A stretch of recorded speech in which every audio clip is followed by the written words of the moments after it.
Before installing any Spark Rapid Linc mechanical connector, proper fiber preparation is essential for optimal performance.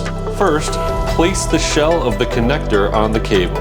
Next, using the JIC-375 3-hole fiber optic stripper, remove the outer jacket.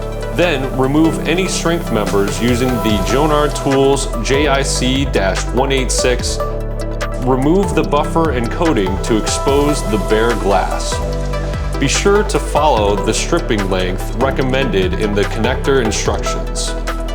Clean the fiber using a lint-free wipe. Using the Jonard Tools Spark Blade Cleaver, cleave the fiber.